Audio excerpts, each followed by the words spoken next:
बड़ी खबर के साथ होगी बुलेटिन की शुरुआत। ब्रिटेन से केरल आया व्यक्ति कोरोना पॉजिटिव पाया गया है, जानकारी मिल रही है। संक्रमित व्यक्ति का सैंपल जीनोम सीक्वेंसिंग के लिए भेज दिया गया। अफ्रीकी देशों से कर्नाटक के बेंगलुरु आए 10 यात्रियों की भी तलाश लगातार हो रही है, उनको ढूंढा जा रहा है, लगातार तलाशी हो रही है। इस बीच कोरोना संक्रमित पाया गया ब्रिटेन से केरल लौटा व्यक्ति के सैंपल को जीनोम सीक्वेंसिंग के लिए भेज दिया गया है।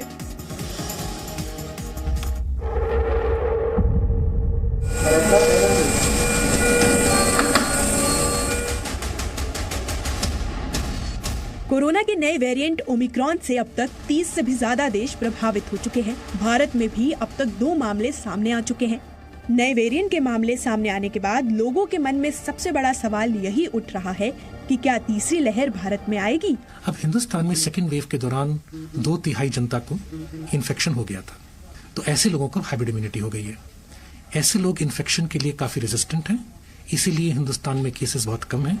कर्नाटक के बेंगलुरु में अफ्रीकी देशों से आए 10 यात्री अचानक लापता हो गए हैं। इन सभी लोगों ने अपने फोन भी बंद कर लिए हैं और दिए गए पते पर उपलब्ध भी नहीं है। उधर दिल्ली के LNJP अस्पताल में भी एट रिस्क वाले देशों से आए 12 लोग भर्ती कराए गए हैं। ये यात्री उन देशों से आए हैं जहां कोरोना का ओमिक्रॉन वेरिएंट तेजी से फैल रहा है। ओमिक्रॉन का खतरा देश में पैर न पसारे, इसके लिए पूरी कोशिश की जा रही है। सरकार भी बाहर से आने वाले यात्रियों पर कड़ी नजर रख रही है, लेकिन समाज के कुछ लापरवाह लोग अभी भी इस खतरे को हल्के में ले रहे हैं। ऐसे में कोरोना के नए वेरिएंट से लड़ाई कितनी मुश्किल हो सकती है, इसका हम और आप सिर्फ अंदाजा ही लगा सकते हैं। Bureau report, ji media.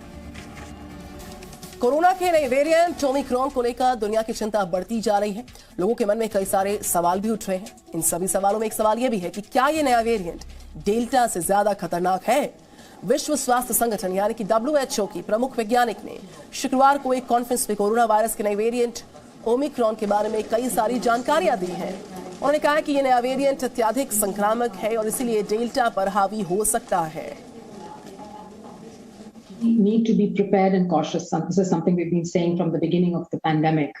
Not panic, because we're in a different situation today than we were at the beginning of 2020. We have tools, we know what to do, we know what works. And so let's remember, Delta currently accounts for 99% of infections around the world, according to the GISAID, the database of whole genome sequences.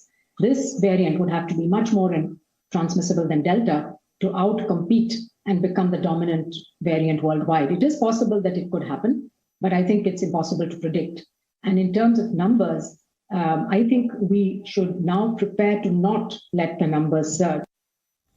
और इसमें कोई भी शक नहीं है कि Omicron देश के मन में तीसरी लहर का शक पैदा कर चुका है। इस वेरिएंट में जितने ज्यादा म्यूटेशन पाए गए, उससे इसकी संक्रमण क्षमता बहुत ज्यादा होने का अनुमान लगाया जा रहा है। साथ ही ये भी डर है कि नया वेरिएंट मौजूदा टीकों के प्रभाव को भी कम कर सकता है। ऐसे ही कई सवालों का जवाब आज जी न्यूज आपके लिए लेकर आया है। तो सवाल है, तीसरी लहर की कितनी आशंका है? जवाब इसका है, वायरस कितनी तेजी से फैलता है और कितना गंभीर फिलहाल साफ नहीं है। तो वहीं वैक्सीन कितनी प्रभावी? इसका जवाब, ओमिक्रॉन पर प्रभावी नहीं होने का कोई भी प्रमाण नहीं। एक और सवाल, कितना अलर्ट रहना होगा हमें और आपको? जवाब इसका है, ओमिक्रॉन ज्यादा संक्रामक है, सावधानी जरूरी हमारे आपके लिए है। तो वही बचाव कैसे किया जाए इससे? इसका जवाब यह है कि मास्क पहनना ही है, सोशल डिस्टेंसिंग यानी कि 2 गज दूरी अब भी है जरूरी। इन सब बातों का ख्याल रखना बहुत ज्यादा जरूरी। और इस बीच जानकारी आ रही है कि जो कनाडा है वहां पर ओमिक्रॉन के केसेस बढ़ गए हैं। कनाडा में ओमिक्रॉन के 15 केसेस की पुष्टि की जानकारी है। कनाडा का जो स्वास्थ्य विभाग है उसने कहा, बीमार होने वाले लोगों की संख्या बढ़ती जा रही है।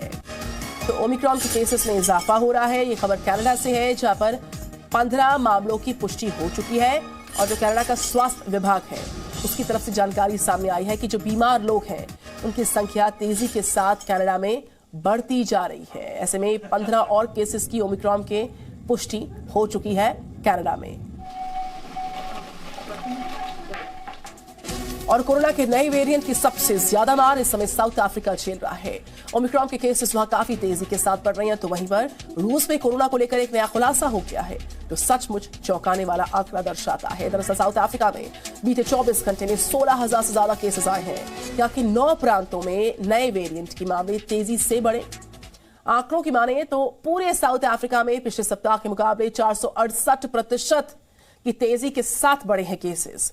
तो वहीं रूस में अकेले अक्टूबर में कोरोना से 75,000 लोगों की मौत हो गई है।